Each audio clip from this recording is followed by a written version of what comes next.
皆様、こんにちは。もしくは、こちら、ロンドンにおりますので、おはようございます。本日はですね、WBS、グローバルインサイト第13回にお越しいただきありがとうございました。本日のウェビナーはですね、基本的にすべて英語で、これから行いたいと思いますので、この後ですね、英語に切り替えさせていただきます。Good afternoon from London. Thank you for joining our 13th Global Insight webinar. Global Insight has been organized by Waseda University Institute of Business and Finance, WBF, and Waseda Business School, WBS. We have featured prominent scholars from around the world to communicate their ideas and messages to Japanese business community. My name is Icko Suzuki, professor at Waseda Business School and visiting faculty at London Business School. I am on sabbatical visiting LBS, where I have come to meet Professor Alex Edmans, one of the most prominent professors at LBS. His book, Grow the Pie, has been translated into Japanese and was published in July this year. We are delighted to invite him as our speaker for our webinar to talk about his ideas. The message of Alex's book is that we can reconcile the orientation of corporate purpose and the shareholder value. Let me just share the slide for a moment.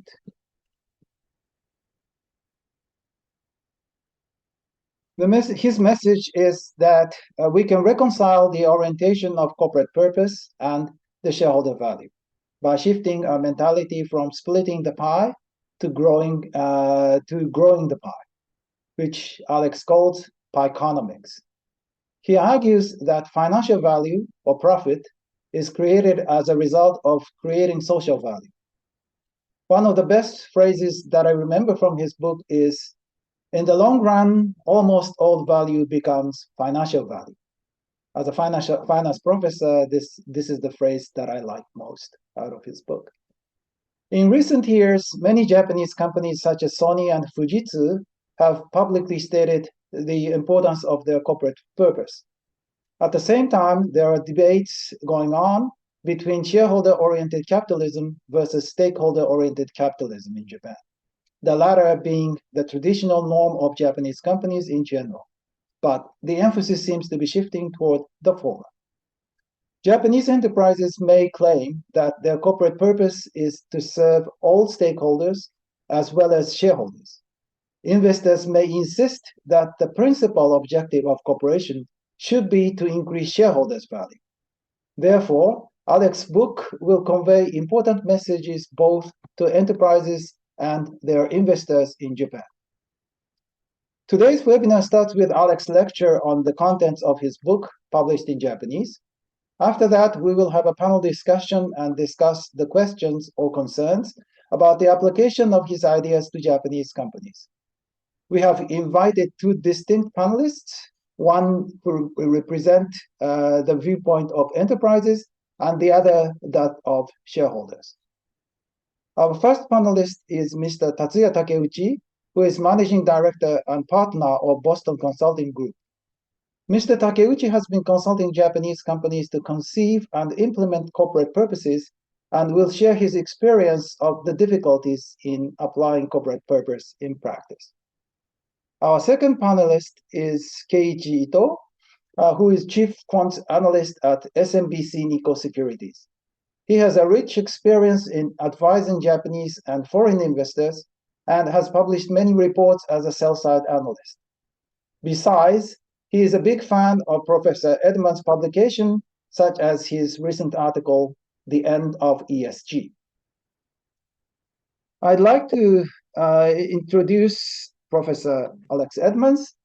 He has been Professor of Finance at London Business School since 2013.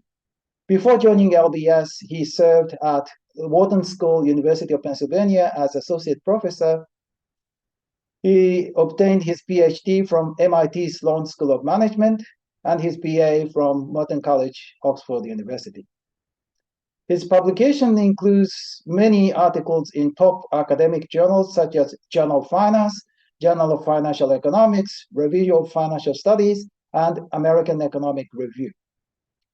His 2020 book, Grow the Pie, How Great Companies Deliver Both Purpose and Profit, became the world bestseller in a financial arena and has finally been translated into Japanese this year. With this note, I'd like to invite Professor Alex Edmans to speak about his ideas. Thank you. Well, thank you so much, Icko. It's really nice to be here. And thank you to everybody for joining. I'm delighted to share the ideas of this book with you. So this book is, as Professor Suzuki said, it's called Grow the Pie. So what do I mean by the pie? I think maybe the best way to describe this is with a real-life example. So I'm going to take you on a little bit of a journey away from your offices to halfway around the world. So I'd like to take you to the Great Rift Valley. This stretches across 2 continents and 6,000 kilometers from Lebanon in Asia to Mozambique in Africa. And it has some of the world's highest mountains like this one, but also some of the world's deepest lakes. And one of these lakes is Lake Magadi, which is in the Kenyan part of the Great Rift Valley. Fewer than 1,000 people call this lake their home. And one of these people is a gentleman called Emmanuel Saronga, who makes a living selling and herding goats. Now, for Emmanuel, it used to be that cash was king. So when Emmanuel sold a goat, he'd receive some cash, but he'd then have to check that cash in case it was forged. He'd have to store that cash and worry about it being stolen. And then to bank that cash, he had to walk for an entire day to the nearest bank. So Emmanuel's life was tough. He couldn't graze his goats where he wanted to. He always had to be within 1 day of a bank. But all of this changed due to a purposeful company, which grew the pie. And this company is Vodafone, a UK telecoms firm. Because in 2007, Vodafone launched M-Pesa, which is a mobile money service in Kenya. And so what that allowed people to do was to transfer money from phone to phone just as easily as you could send a text message. So this transformed Emmanuel's life. He doesn't need to deal with cash anymore. He doesn't worry about robbery or forgery, and he can graze his goats where he wants to. But this isn't a story about one person.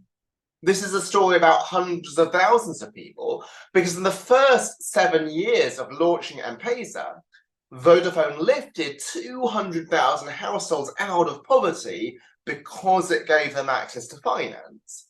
And also many of these households were headed up by women.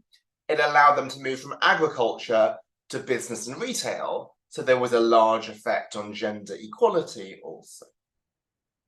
So that's one story I'm going to tell you about Vodafone. But I'm now going to tell you a different story. And this different story surrounds tax.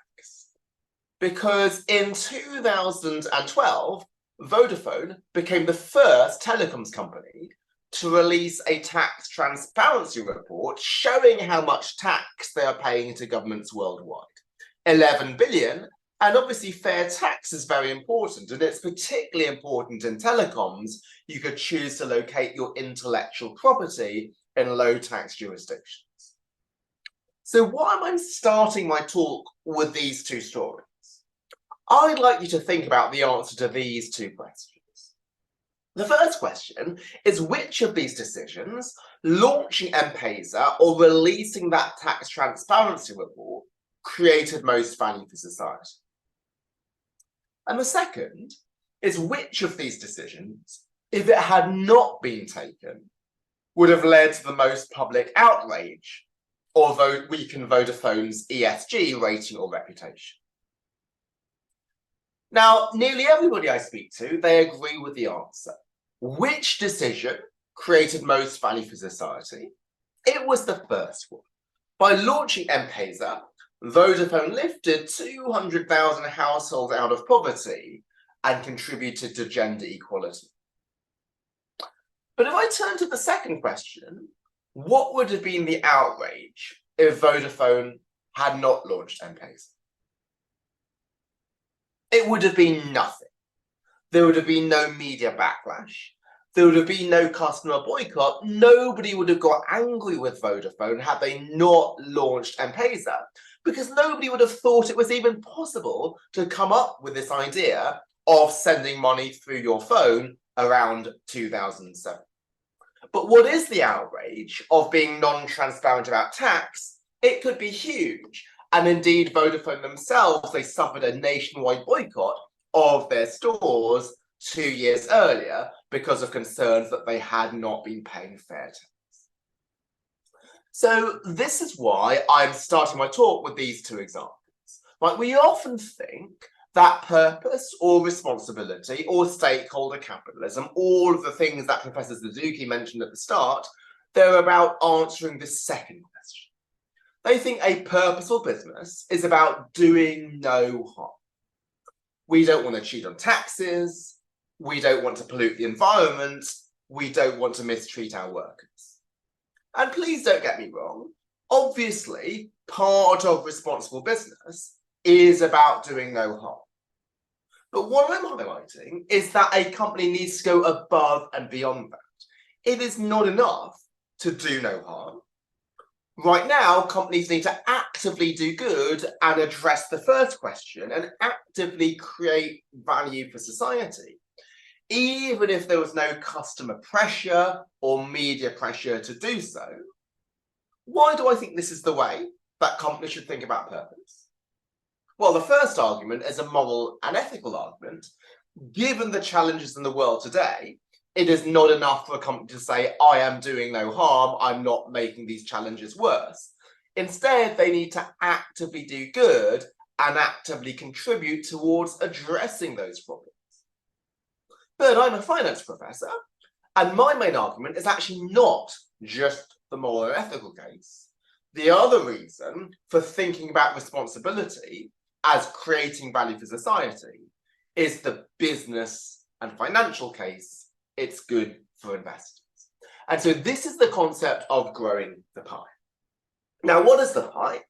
We can think of the value that a company creates as a pie that can be split between investors in the form of profits and stakeholders in the form of value that could be fair taxes, fair wages, fair prices.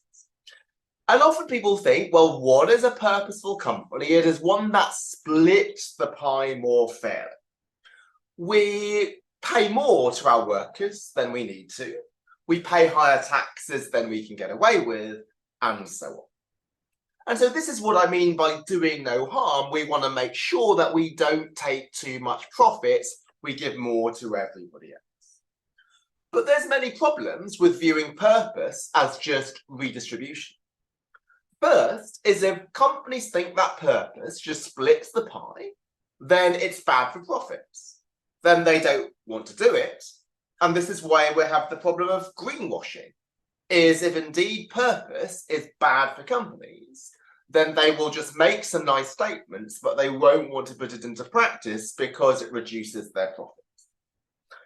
And the second reason why we don't want to think about purpose as splitting the pie differently is it's bad for investors. Now, some people think, I don't care. They like to see investors as nameless, faceless capitalists. Investors are them, society is us, and if we take from them and give to us, then everybody is better off. But investors are not them. They are us. They include pension funds saving for retirement, university endowments funding future research, insurance companies funding future claims. So investors play a crucial role in society. A part of responsibility is generating profits, which is why I'm so delighted for Mr. Itoh to be here and share his perspectives as an investor. So this is why I view purpose as being about growing the pie. So absolutely, we do want to increase the orange. We want to create more value for stakeholders. But the way we do that is not through redistribution. It's not through giving a greater slice of what's already there, but by growing the pie, creating some value. Because the beauty of this is if we increase the orange by growing the pie, ultimately the blue rises as well. Investors become better off. If you're skeptical, you might think, well, if I'm defining purpose as being about growing the pie, creating value, shouldn't any company want to do this? You don't need a purpose or a sense of responsibility. If I'm a car company, would I build electric cars? Well, the answer is yes. Even if I don't care about the environment, I would want to build electric cars because there's money to be made. However, Vodafone launching M-Pesa would have never been justified with a financial calculation. The net present value of doing this would have been largely negative. Right, the tech challenges were huge, it would require a lot of investment, and even if they succeeded, where was the money to be made from serving some of the poorest people in the world? So this is why what was critical for Vodafone was their purpose, was their pie-growing mindset. They had a purpose to build a digital society that enhances socioeconomic progress, and that's what led them to launching M-Pesa. So at this point in my talk, you might think, well, everything I say sounds great, but where is the evidence? It seems a bit like wishful thinking to think that, well, if a company creates value for society, then shareholders become better off. Now, I've given you one example of a company, Vodafone, that did this. But you might think, well, that's just one hand-picked example. Maybe all of the other companies that are purposeful, they don't do well. And I've just selected one that supports my story. So this is why the main job that I and Professor Suzuki do is academic research. That is why Professor Suzuki is currently visiting the London Business School. It is on a research visit. And so research involves not telling stories, not even writing case studies, but looking at hundreds of companies and seeing whether this holds true in large scale data. So I wanted to look at this myself. Does purpose pay off? Well, the big question is, how do you measure purpose? You can't just look at a company's purpose statement. They might say some things and not put it into practice. So you might think, then let's look at how much you spend. Do you put your money where your mouth is? How much do you spend on corporate social responsibility? How much do you give to charity? But that's a problem because that measures the input, not the output. The input is how much you spend, but what matters is the output, how much value you create. You could give lots of money to charity, but maybe you're giving to the wrong charities. So what I looked at was the list of the 100 best companies to work for in America. These are companies that go above and beyond in how they treat their workers. So why was that my measure of purpose? You might think, why don't I look at climate? Because climate is really important. Well, climate is important. However, climate only matters for some industries like transport and not others like technology, whereas employees matter in every company. And also this looks at whether companies actively do good. Do they actively create value for society? Rather than do companies do no harm, which is what I mentioned, the key differences about growing their pie. These are companies that are the best to work for rather than ones that avoid a scandal. And so what I found was that over the 28-year period that I studied, was the 100 best companies to work for in America, they delivered total shareholder returns that beat their peers by 2.3 to 3.8% per year. So that is 89 to 184% cumulative. So simply put, the companies that are treating their workers well, they weren't just giving them part of the pie, they were growing the pie. The workers became more productive, more motivated, more likely to stay, and ultimately shareholders became better off. Now again, you might be skeptical. You might think, well, is this correlation or is this causation? I seem to be suggesting that if you treat your workers well, then the company does better. But maybe it's the opposite. Maybe once a company is already performing well, then it can start to invest in its employees. Or maybe there's common factors that affect both. If you're in the tech industry, workers are happy because the job is more fun than if you're in coal mining.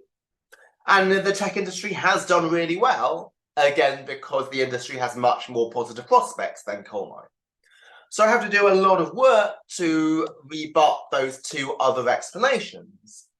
I'm not going to go through all the details of how I do this. Instead, this is to allow me more time to talk about how we put these ideas into practice. So the first part of my talk is purpose is about growing the pie, actively creating value. The second part is that there is evidence showing that that ultimately benefits shareholders. But maybe the most important part, and this is where my panelists will be discussing later, is how do we actually put this into practice and grow them.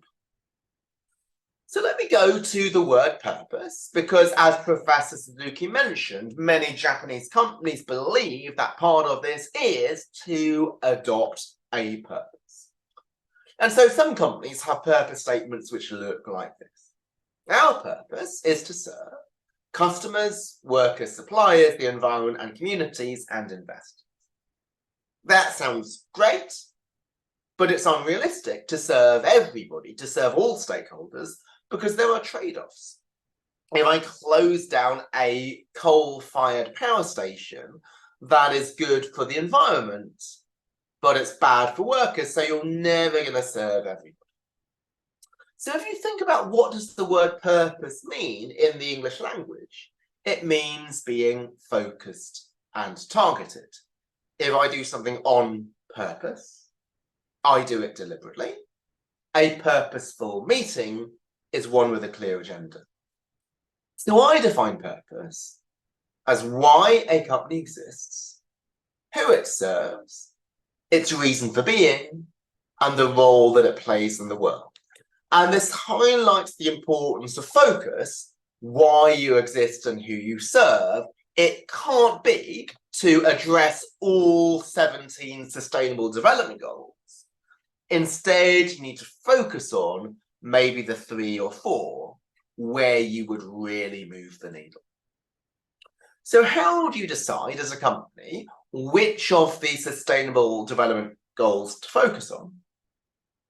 If you remember only one thing from my talk, remember this. So ask yourself the question, what is in my hand? By this, I mean, what are the resources? What is the expertise that my company has? And how can I use these resources and this expertise to serve society if I think a little bit more creatively? And so this is what I call in the book the principle of comparative advantage. So comparative advantage is about using a company's expertise. So your goal is not to solve all of the world's problems, but to focus on the few problems that you have greatest expertise in solving. So this is what we saw with Vodafone and M-Pesa. Vodafone had in their hand a technology that allowed people to send text messages. And they thought, well, let's repurpose this and allow people instead to send money, not just text messages. And this applies also for Japanese companies. So Toyota, what was in their hand was manufacturing expertise. Normally that manufacturing expertise is used to make cars, but making cars was not that useful during a pandemic. They instead leveraged it to making masks and face shields. And this is not just during the pandemic, this can be happening all the time. So ASI, for example, they have huge expertise. They're making DEC tablets to control lymphatic filariasis. That's a huge serious disease, and they're donating it free to endemic countries. Why? Well, as a pharmaceuticals firm, their expertise is in medicine. But notice that this is very different to how many companies typically think about purpose, which is rather than looking at what is in their hand, they're looking externally and reacting to what happens in the media. So when George Floyd was murdered, then people started donating money to Black Lives Matter. Now, I'm someone who clearly cares about racial equality, but if you're a company, do you have expertise to know that Black Lives Matter is a better charity than the American Cancer Society? You don't.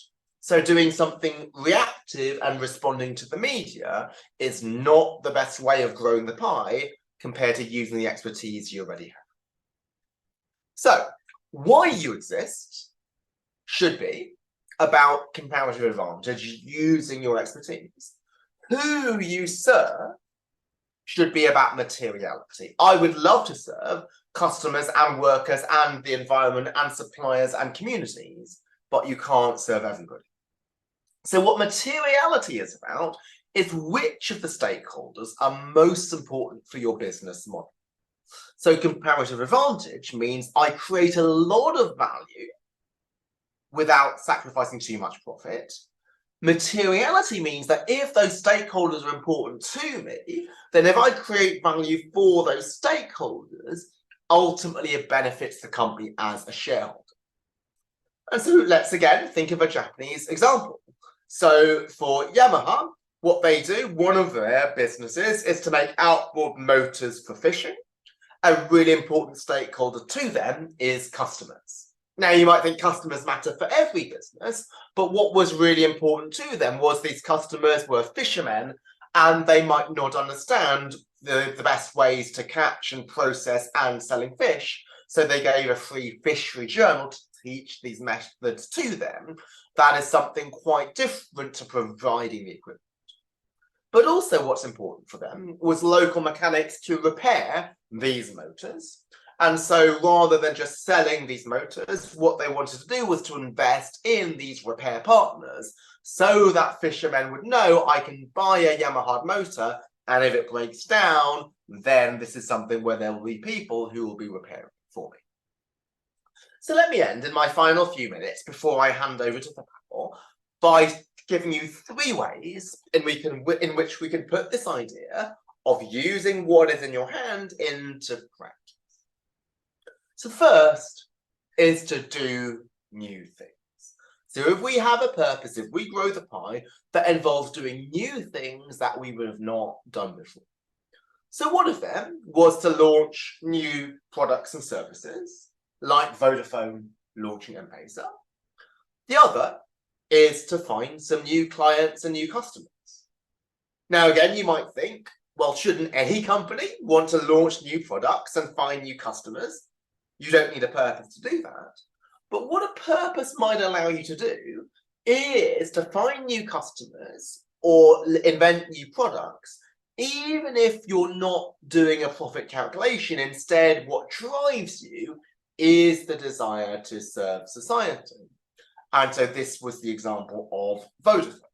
So even though Vodafone did not launch M-Pesa to make money, ultimately it did turn it into a profit because it was able to charge a fee for every transaction. So why this is so powerful is even if our decision is motivated by growing the pie, ultimately the profits will manifest.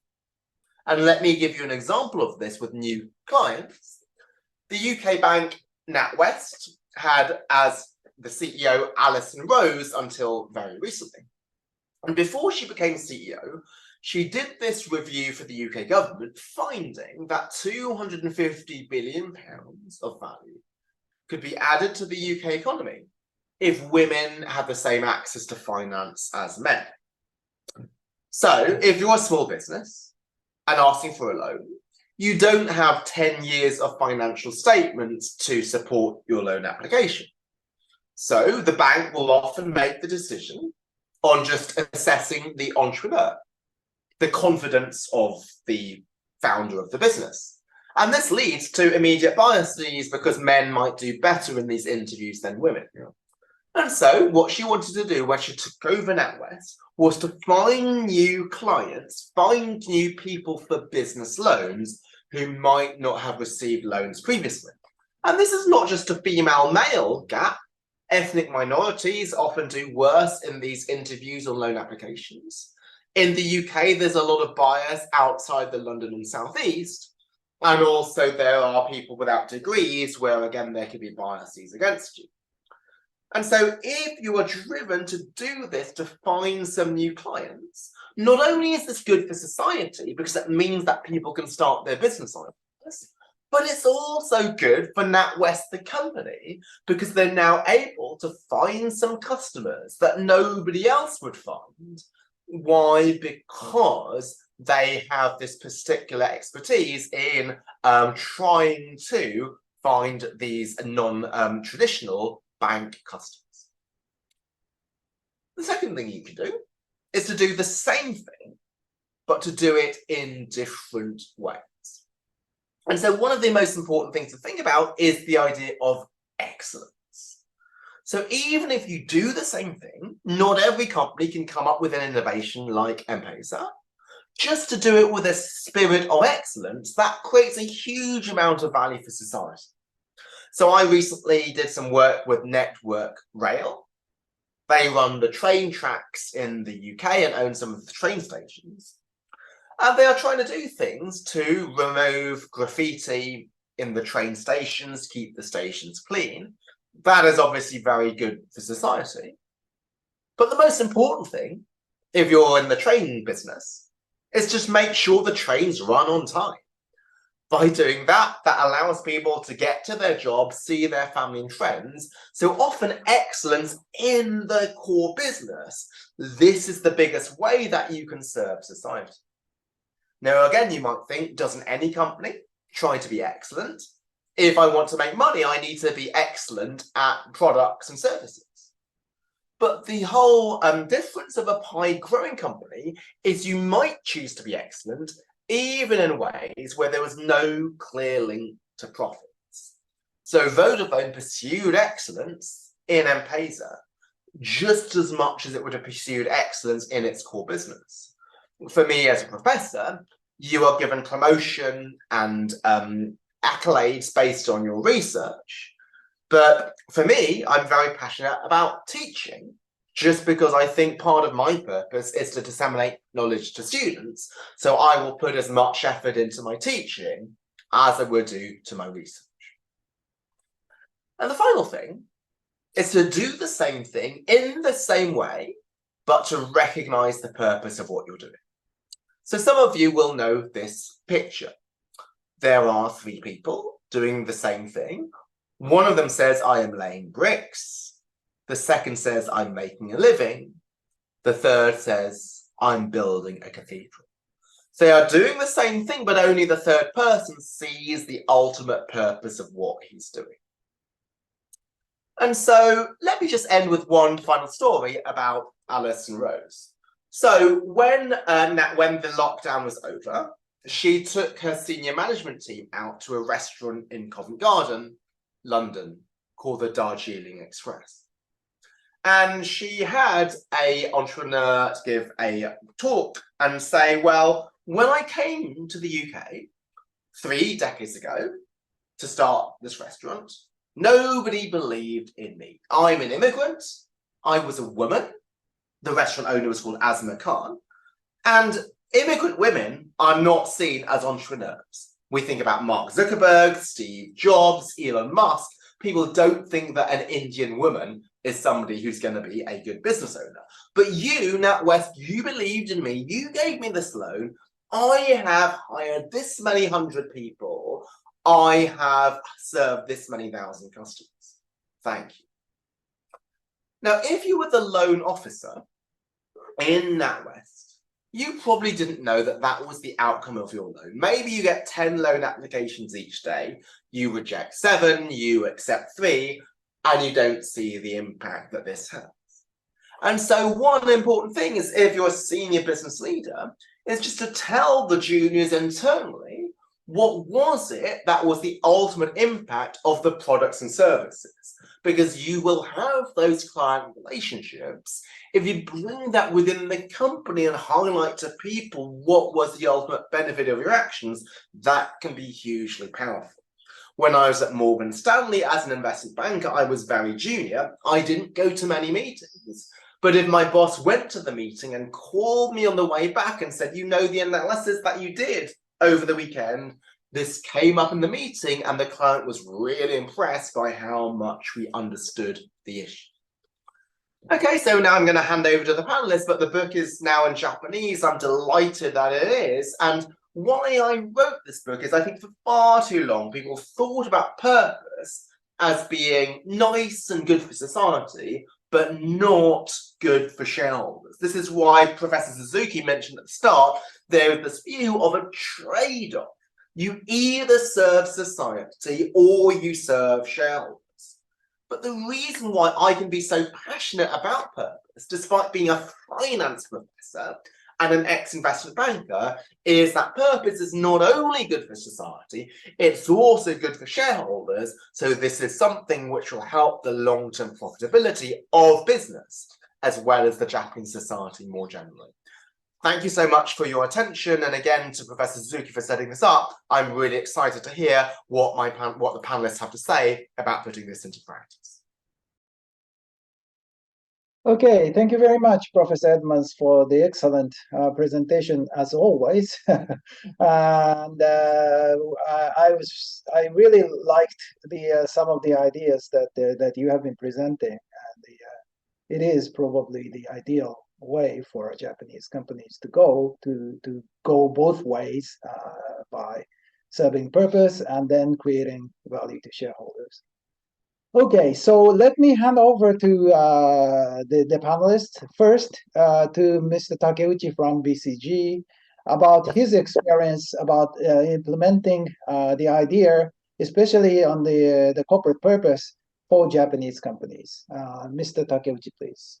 Okay, thank you for Alex and Professor Suzuki. It's a very honor to be here. And let me share my experiences, the viewpoint from the practitioner perspective as a consultant.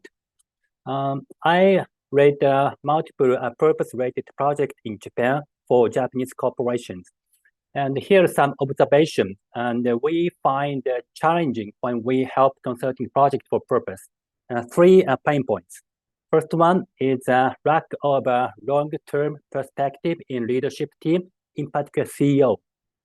A long-term perspective is extremely important to grow the pie because it takes time to make it happen.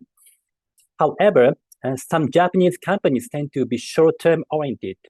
A symbolic example is the fact that when Japanese companies have a predetermined terms of CEO, such as 4 years, and it's very too short to make it happen. And there is a little incentive to take the action necessary to achieve results beyond his or her term.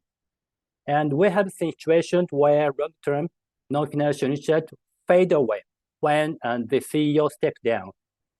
In contrast, when the family business owners or strong leaders secure long-term administration, I feel that it's easier to make decisions with an eye to the next 10 to 20 years and be able to consider growth pie. This is the first pain point. And second one is around the strong silo in Japanese corporation. Living purpose and achieving both social impact and economic growth require a very broad range of departments working in the same direction. There are so many Japanese companies that excel in operational excellence with a very efficient functional organization, but they are so fragmented and not aligned and not collaborate well. As a result, business processes are not integrated in a way that company delivers meaningful social and economic impact through purpose. And final pain point is around the lack of human capital. We see so many situations where new initiatives are suspended because of lack of human resources and capabilities. Ironically, this is a result of not growing the pie of human capital in the past.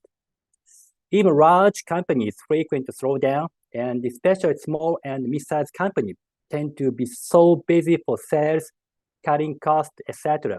And they end up with a situation like this. Purpose and social impact are very important, but not now. This is a real situation based on my experience as a management consultant dedicated to purpose. Yeah, let me pause here. Okay, thank you very much, Mr. Takeuchi, for the perspectives. I think there is something, I have seen the slides of Mr. Itoh as well, and there are some common themes that is probably needs to be discussed. So I'll hand over to Mr. Itoh from SMBC Nikko Securities, who is going to present his view from the investor's side about the problem of the Japanese companies in terms of purpose against the shareholders and so on.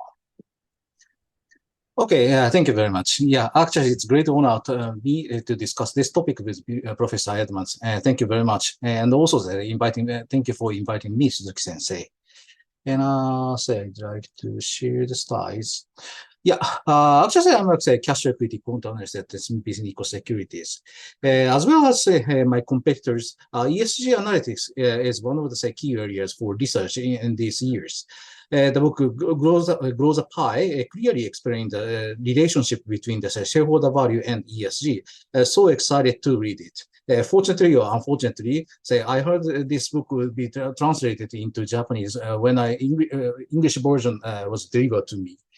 Anyway, I think the pie splitting mentality is really good fit for the Japanese. Pie splitting mentality worked well in the disaster recovery, so Japanese company might use it when the asset bubble burst in 1990 to survive the economic turmoil. Here's a historical chart of the prices of the gyudon beef bowl at Yoshinoya and hamburger at McDonald's.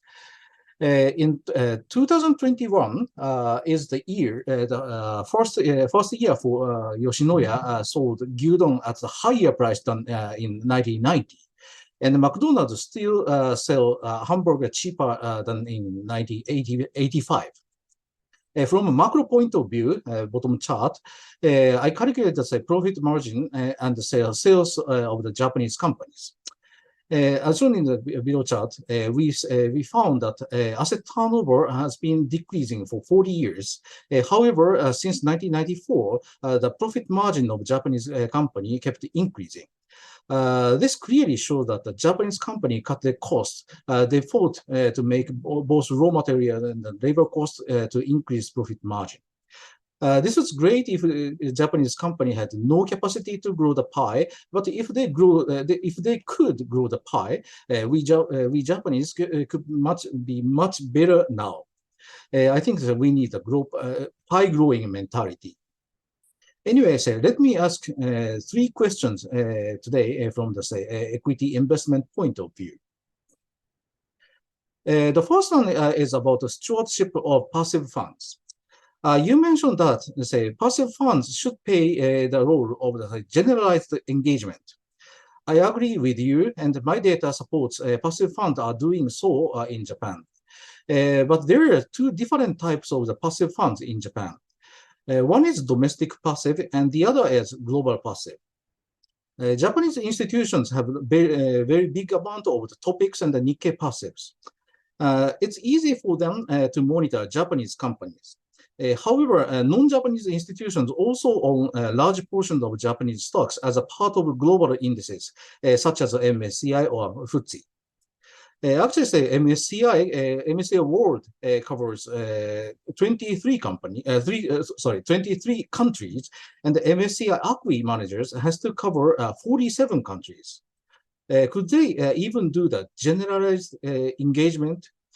My data suggests that MSCI constituents have higher CEO approval rates than companies of similar size that are not included in the MSCI. What was your thought about this issue? And my contents any comments or solutions for that? And second question is ESG passive. As you may know, since 2017, GPIF has adopted 6 ESG indices as their passive benchmark. What do you think about ESG passives? I think there is some advantage and disadvantages. A big advantage of ESG index is a motivation for the companies to improve ESG. I feel it's very important for Japanese company to be selected as a member of good companies. But at the same time, companies might have an incentive to manipulate the ESG indicators used for the index, and not just to improve ESG. In addition, investment performance looks very different, as shown below. Also, say buying good ESG companies is a kind of divestment. As you mentioned in the other article, and I agree, it's important for the pension funds to invest and engage in some bad ESG names. How do you think an asset owner can have passive ESG index funds? And the last question is the relationship between the pie economics and say financial performances. Last year, I found a very interesting paper that companies that missed earnings forecast were more likely to cite stakeholder value. I'm afraid that words stakeholder value or grow the pie, sort of ethical words, might be used for window dressing purposes. What can investor or analyst counter for that? Actually, I'm afraid my questions are vague and may contain some misunderstanding of your points. I apologize for that. And before I conclude my presentation, I'd like to recommend 2 articles must to read. One is end of ESG, as Suzuki Sensei mentioned in the beginning of the very beginning of this session, and also applying economics is another very important things to read for the investors. Actually, I'd like to really recommend these 2 articles by Alex to read it. That's all from my side. Thank you so much. Okay, thank you very much, Itoh-san, for interesting and thought-provoking points that you raised. So I don't know how we are going to proceed with this. I may probably ask the Professor Edmans to reply some of the other points that has been raised. Please, all the panelists, turn on the camera so that everyone can see you.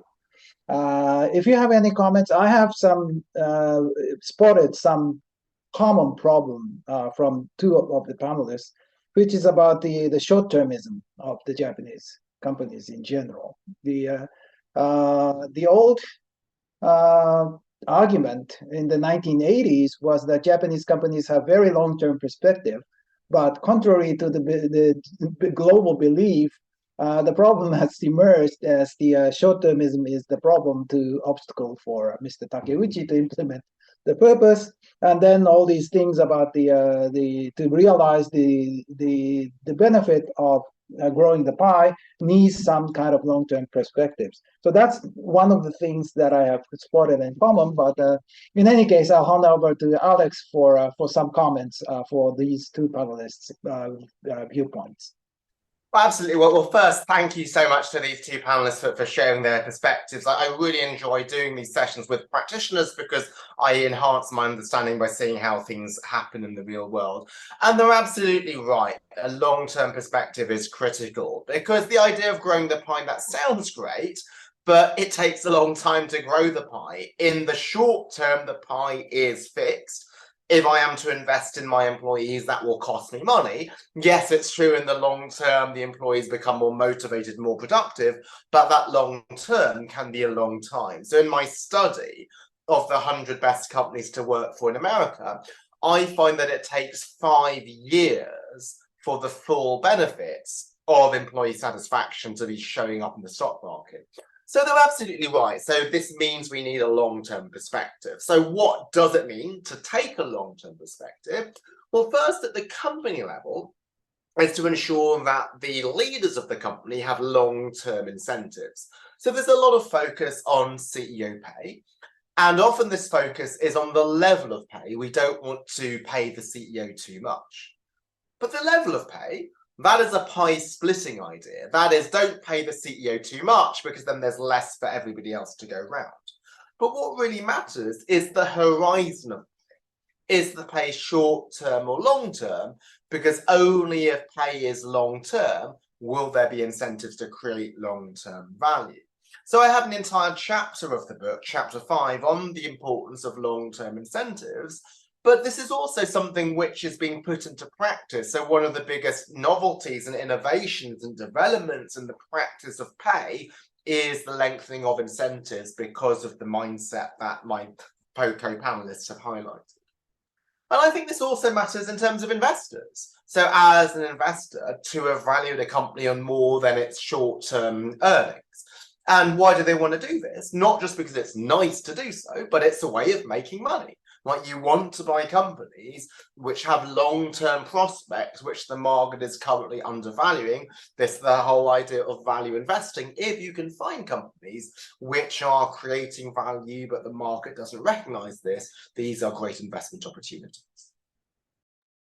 Okay, thank you very much. The long-term perspectives is probably the key word for Japanese companies in general. I want to proceed a little bit further on this issue of the lack of long-term perspectives. And I'd like to ask the panelists, is this because of the structure of the company? Especially, I see that the typical Japanese companies is not owned by the founding owner or founding families, is that the tenure as a CEO is typically 4 to 6 years. And you know the end of your tenure, so you're not motivated to have any long-term perspectives if you know that you'll be gone in 4 to 6 years. So that's my one possibility of the problem causing problems. Another is the blame it on the investors. The investors are known, well, I don't personally believe, but generally believed to be short-termist. So it may be the fault of pushing shareholders' activism or shareholders' value too much. This is the trend over the past decade among the Japanese policymakers. But I don't know whether this has a negative impact in terms of the short-term orientation of the Japanese companies. Let me ask Mr. Takeuchi first. Thank you. Let me share two perspectives, my personal perspective around short-termism in Japanese corporation. First one is, as I mentioned, incentive and the structure of CEO tenure. First one is a very short term, 4 years, 6 years. It's not enough to make it happen, to grow pie. This is the first one. And the second one, the low level of exit compensation. One of my clients say to me that, okay, Mr. Takeuchi, it's good to pursue societal impact within my tenure period, 4 years. But if I achieve my mission as a CEO, I have to take a lot of risks. But on the other hand, I have a compensation less than $1 million US. It's extremely smaller than that of the US and Europeans one. Oh, I have no incentive to take a risk. This is a real comment from one of my clients. This is first one, CEO incentive. And second one is around external pressure. It means from the investors and from the NPOs and from the board of directors. So in Japanese corporation, traditionally, they get along with each other. So I think ideally, so intrinsic motivation for growing the pie is the best. But so we need more external pressure. We have to rethink of the power of investors, NPOs, and board of directors, sometimes governments. This is my opinion. Okay, thank you very much. One of the things that I wanted to point out to Alex is that the overpayment of CEOs have not been the major issue in Japan. It is rather underpayment of the CEOs, which have become the issue, because the Japanese companies' traditional beauty is to not get paid greedily, without any greedy payments. So the many CEOs before boasted that they not get paid as much as the the U.S. CEOs are. So that's one of their kind of benefits, or they claim that it's the good rather than bad. Okay, so let me hand over to Mr. Itoh. Yeah. Yeah. Okay. In terms of the short-termism side, I think I have somewhat different ideas. I'm not so sure the different, but I have an idea. I'm curious that short-termism couldn't be applied for Japanese companies. If the short-termism is a problem, that is a problem to destroying the long-term values. I think, for most of the Japanese companies, or troublesome Japanese company has not exist long-term value, but there is no long-term kind of the strategies. So no strategy, no value. So it's very difficult to destroy the long-term values.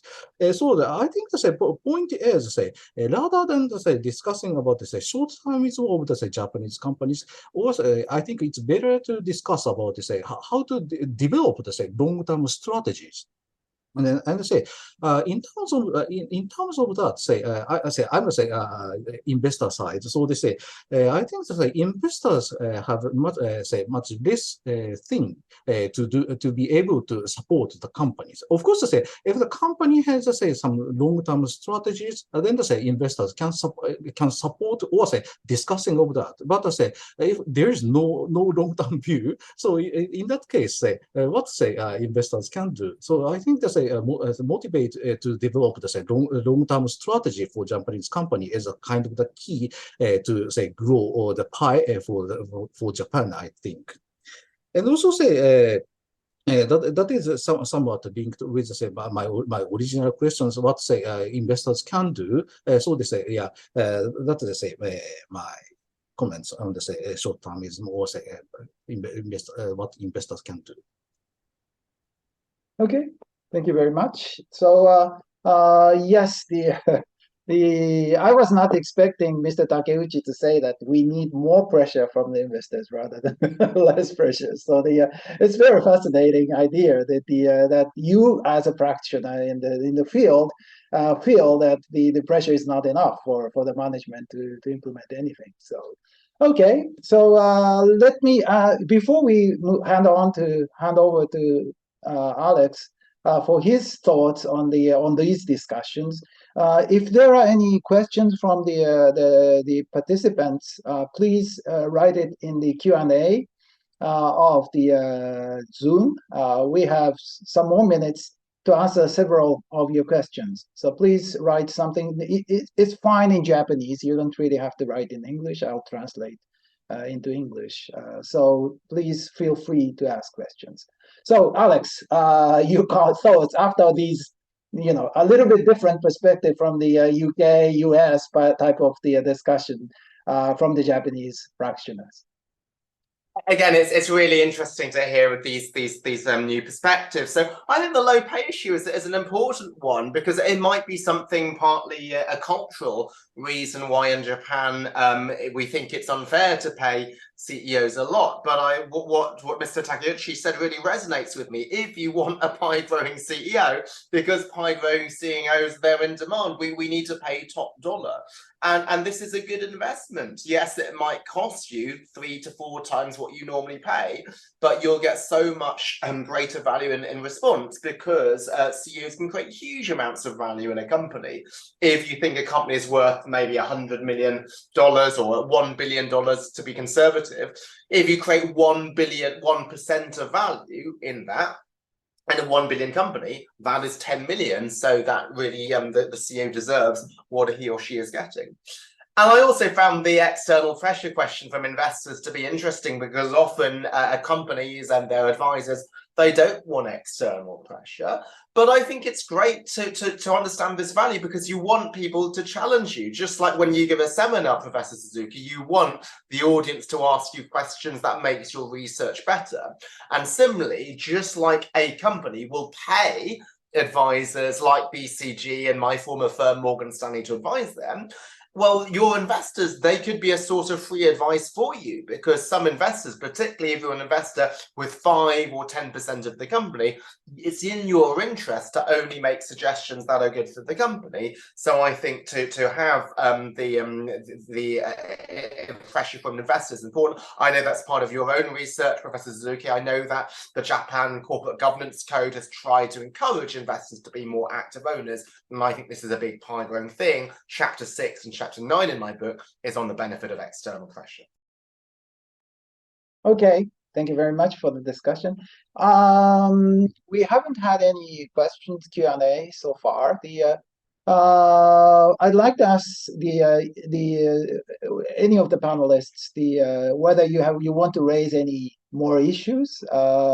We are a little bit short of time, but we still have some time. So, Ko-san, do you have any questions about the end of ESG and so on? Actually, of course, my basic feeling of the ESG investment, especially in Japan, is kind of the very big diversity or diversification between the fundamental analysis and the ESG analytics. And what is the key issue to integrate or migrate over these two things?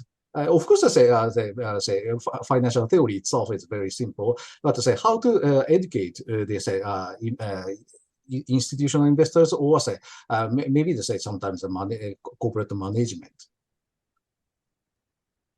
I think it's just to highlight that these issues are important issues for companies' long-term value. So that was part of the reason for the end of ESG article that you very kindly shared, is if these are issues seen as ESG issues, then people think, well, that's only for ESG people, like mainstream finance people, like a chief financial officer or a chief investment officer. You shouldn't care about this. And I think this is even a problem in business schools. You are told now to report the number of hours that you spend teaching ESG content. I think it's really hard to differentiate ESG content from non-ESG content. Like, core business principles is about creating long-term value. And so is that ESG or not? I think the more we see ESG as niche, then the more you're going to get the concerns that Mr. Itoh correctly highlights. Okay. So I have a question on the Zoom Q&A from Ms. Ehara, who asked the question about the board structure and the lack of diversity among the Japanese companies. This is not mainly a question to Alex, but for Mr. Takeuchi, probably in particular, and then Mr. Itoh, who has been analyzing this win index underperformance. So I'd like to invite Mr. Takeuchi to comment on the lack of diversity, the problem of the Japanese. Is this good for the long-term vision, or the lack bad for the long-term vision? Thank you for the very critical questions. In terms of management consultant perspective, it's one of the critical CEO agenda: diversity, inclusion, equity, and inclusion. And when it comes to the relationship between the purpose or growing path and diversity, I think it's very tightly interconnected, because when we as a management team think of the long-term perspective and growing the pie, we think multiple angles and handle the trade-offs. But if the management team are very homogeneous, there is only one very fixed direction towards the maximization of profit or revenue uplift, etc. But if the diverse management people gather insight, very diverse insight across the gender, across the career track, across the nations, etc., that will be definitely contribute to the creating the growing spies, the roadmap and the blueprint, I think. Okay. Mr. Itoh, any comment? No? Yeah, so should say what I could say answer for that. But actually, there's some sort of underperformance of the good ESG companies selected as in the ESG index is is not the direct performance of the ESG things, but actually ESG factor is heavily linked with other typical factors, namely the quality type of the factor, or inverse of the value type of the factors. So they say ESG index typically has a very high valuation bias, or high quality bias, and they say those performances really affected to the index performance. That's a typical understanding of the ESG index performance is really very. Yeah. Okay. So let me hand there is another question which is probably the best to ask Alex. Well, this is maybe the more like a very basic question, but which may be raised typically in your presentation, is that the market, the U.S. stock market, which is believed generally as the most short-termist, has been very successful. Why, do you have any explanation for this? That's the question. So that's not a very easy thing to answer, but if you have any comments on this. Yeah, I think this is a great question. I really appreciate challenging questions. So the first, I think, to start with is to ask ourselves, is the US stock market really that short-termist? And this is something that everybody says is the case. But if you look at the evidence, it's not really clear that it's there. So I'm going to put into the chat an article that I wrote about this. Oh, I can only send it to hosts and panelists. I don't see a way. I'll share it. The staff will probably send it to everyone. Yeah, so there's several articles that I've written on short-termism, and this is not just me. So there are articles by others. For example, Steve Kaplan is one of the most famous professors in our profession at Chicago. He wrote a very good article also about short-termism. And so if you just look at the US economy, who are the most valuable companies? Well, the tech sector, right? If you think about Tesla, those likes of those companies, they got huge valuations.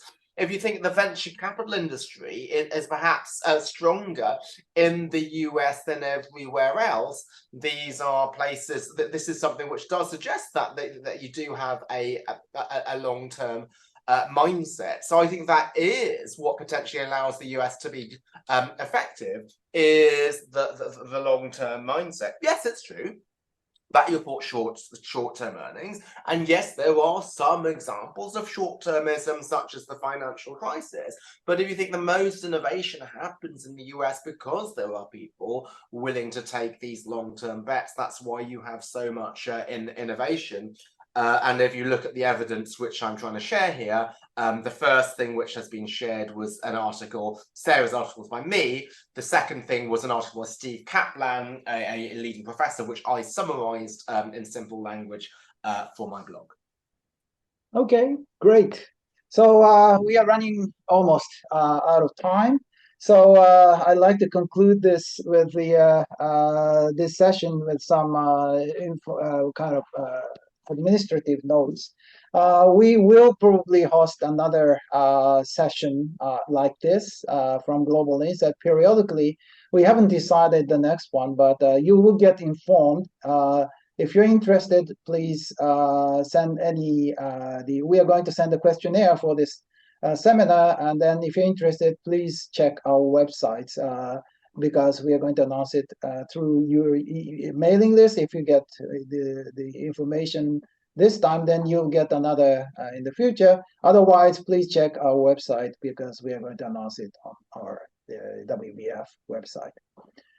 Thank you very much for joining, and thank you to all especially to Alex, for spending some time to share his thoughts with us. And then two panelists who have made fascinating discussions. This will conclude our webinar, and we look forward to meeting you again. Thank you. Well, thank you so much for all the work that you've done organising this, Professor Suzuki. Thank you to the panelists, and thank you to everybody for joining. Thank you. Thank you. Thank you for having me. And Thank you I'm very much.